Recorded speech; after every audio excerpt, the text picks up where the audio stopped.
Caroline, tu viens de parler aujourd'hui de gaspillage alimentaire parce que je pense qu'on gaspille beaucoup, hein? Oui, on peut le voir beaucoup là, quand on rouvre le bac à compost parce qu'on sait que les restes alimentaires vont dans le compost. Oui. Supposé, en tout cas. Oui, c'est ça. Que malheureusement, on a tendance à beaucoup acheter, comment ça, tout a l'air bon, tout a l'air beau. Fait qu'on on achète, puis finalement, le petit train de la vie fait en sorte qu'on n'a pas eu le temps de tout consommer, qu'est-ce qu'on voulait, donc ça finit à la poubelle. Ouais. Puis ça, c'est la réalité de beaucoup de familles, puis je m'inclus là-dedans. Là, on n'est pas parfait, là. Il n'y a personne de parfait.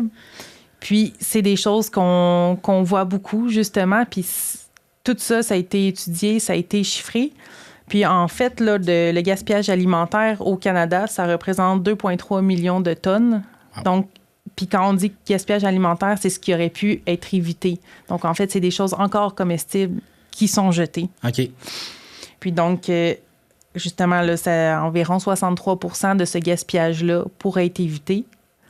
Et de ça, tu sais, veux pas, le gaspillage a un prix. Donc, si moi, j'ai acheté un casseau de framboise à 7 $ puis que finalement, je le mange pas, bien là, j'ai jeté 7 $ à la poubelle.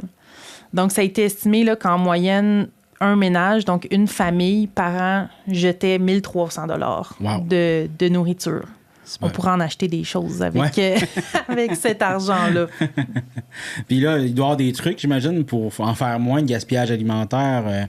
On parle de juste comment placer sa nourriture dans le frigo, je pense. Hein? Oui. Ouais, on va sortir la feuille. Surprise!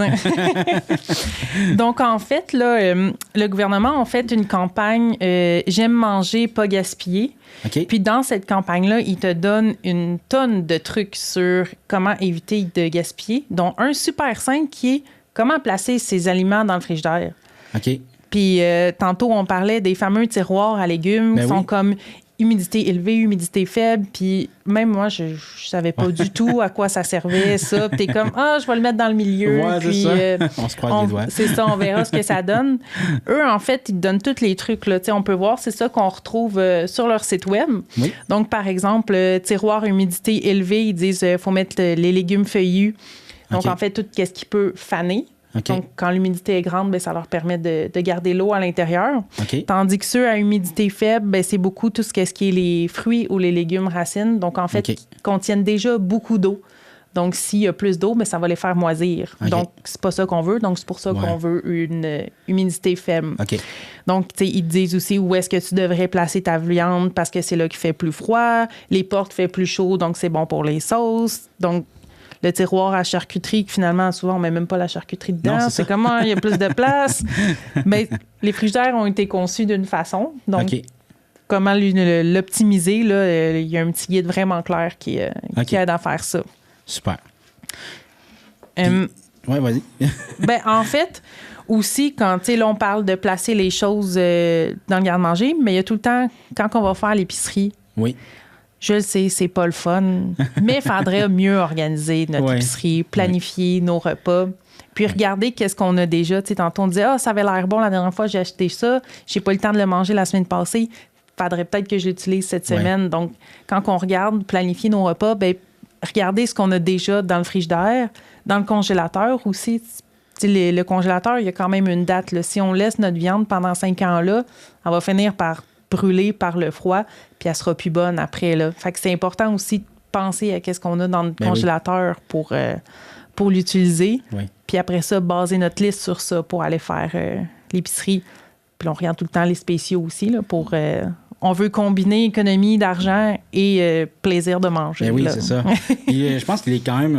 tu as des chiffres un petit peu sur le gaspillage qui peut se faire dans une maison. Je pense qu'on jette beaucoup de légumes, entre autres. Hein? Oui, bien c'est ça. Mais ça, c'est sûr que c'est estimé. Là. C'est pas... Ben oui. Il y a des personnes qui en jettent beaucoup, d'autres qui en jettent pas beaucoup, mais...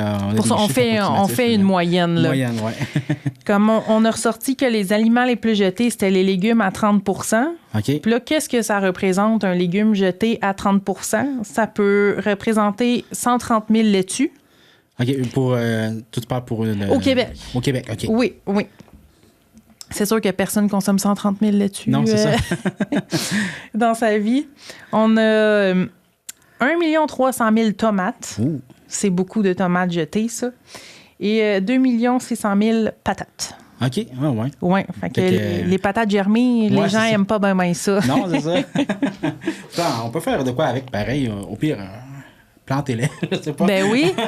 Il y a des beaux trucs, là, de prendre des genres de sacs, là, puis là, on plante des patates là-dedans, puis après ça, on peut les cueillir direct dans la terre. Oui, il y a plein de vidéos là-dessus. Là. Là, puis cherchez-vous des trucs.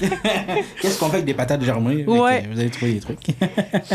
Puis il y a aussi beaucoup des fruits. On parlait de je vois 15%. Oui, un 15% de fruits. Ouais. Après ça, les restes de table.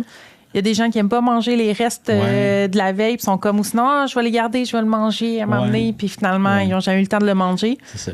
Ça se met au congélateur, ça aussi. Là. Ben oui, c'est ça. Souvent, si finalement. Le cipaille des fêtes, là, on parle des fêtes. Oui. Là, au moment qu'on enregistre, les fêtes s'en viennent. Je sais pas si ça va être diffusé avant ou après. Ça se peut que vous voyez ça en février, puis il va dire de quoi qu'il parle. Oui, c'est vrai. mais les fêtes, pour nous, présentement, dans notre espace-temps, ça s'en vient. Puis ça se congèle très bien du cipaille. Je vous dis comme ça, là, mais manger un restant de cipaille en février, ça se fait, là, peut-être pas en Noël l'année prochaine, là. Rendu après un an, ça commence à geler brûlure, mais ça se mange ça se mange très bien quelques mois après, là, ou les sauces à spaghetti, des fois, les gens qui veulent pas faire ils font des batchs de sauce, mais qui veulent pas faire des pots maçons stérilisés puis tout, là. Bon, mais mettez ça à congeler. Ma mère, elle mettait des pots de margarine dans le congélateur. Oui, mon père aussi fait exactement. Puis je commence, c'est le temps, je m'en prends un. Ouais, c'est ça. Fait que, congeler vos restants. Oui, les fêtes, là, c'est un bon moment de gaspillage alimentaire. Là. Les gens ont tellement de bouffe, puis on veut jamais en manquer non plus. Là. Fait que ça aussi, des fois, on peut regarder le nombre de personnes qui vont venir, puis d'essayer de rationaliser la quantité que les gens mangent pour vrai. Puis il y a des guides aussi qui proposent des portions. Ouais. C'est sûr, il y a des plus grands mangeurs, il y a des moins gros mangeurs. Ouais, c'est ça. Mais ça aussi, ça peut aider à prévoir les portions là, de ce que les gens veulent manger. Ben oui. Puis, on parlait du temps des fêtes. Oui. Il y a les dons aussi alimentaires, ben oui. Donc des denrées non périssables. Donc, ça aussi, ça peut être une option. Puis, dans la vallée de la Matapédia, il y a des frigos communautaires aussi. Oui. Donc, où est-ce que les gens peuvent aller porter leur surplus de nourriture? Ou des fois, on parlait d'un reste, mais ça peut être un jardin. Les gens font des gros jardins, puis là, finalement, ils ont plein de légumes. Puis là, ils savent plus quoi en faire parce qu'ils ont du cocombe pour 3 ans. Ben oui. Bien, on peut aller porter ces cocombes-là dans des frigos communautaires. Oui. Là. Il y en a à Amqui, à Côte-Abscale. Je peux dire exactement Amqui sont où. Il y en a un près de l'école des adultes. Là, donc, en arrière de l'école Sainte-Ursule, là, quand on rentre dans le stationnement, il y a un frigo communautaire, il y a un congélateur communautaire, il y a des tablettes communautaires. Fait que c'est comme une petite bâtisse qu'il y a 3 portes, là, fait qu'on peut aller fouiller là-dedans. Puis il y en a un aussi à la Maison des familles. En tout cas, moi, je dis celui-là que je connais, là. Je sais pas s'il y en a d'autres, là, mais je pense que j'en avais trouvé depuis très peu, il y en a un à la Maison des familles. Donc, vous pouvez porter des lunchs là-bas, ou si vous voulez faire un don de nourriture. C'est un frigo partagé, donc c'est pas juste pour les pauvres. C'est vraiment pour éviter le gaspillage alimentaire, c'est vraiment ça le but. Fait que je vous invite à aller porter ça. Il y a le Moisson Vallée Matapédia aussi, qui en ont un à côté, puis c'est eux l'organisme qui s'occupe de tous ces denrées alimentaires-là dans la Matapédia. Fait qu'autant les gens peuvent aller les voir que eux qui font des dons. Puis sinon, il y en a un au centre L'Éclosion à Côte-Abscale. Oui, c'est vrai. J'en ai un au sous-sol de la municipalité de Sébec. OK. Et un au bureau municipal de Saint-Noël. OK. Fait que ça couvre quand même un bon territoire là, où est-ce que les gens peuvent aller donner de la nourriture puis aller en chercher aussi là-bas. Ça fait des beaux échanges là, entre les gens. Oui. Super. Mais merci beaucoup, Caroline. Ça me fait plaisir.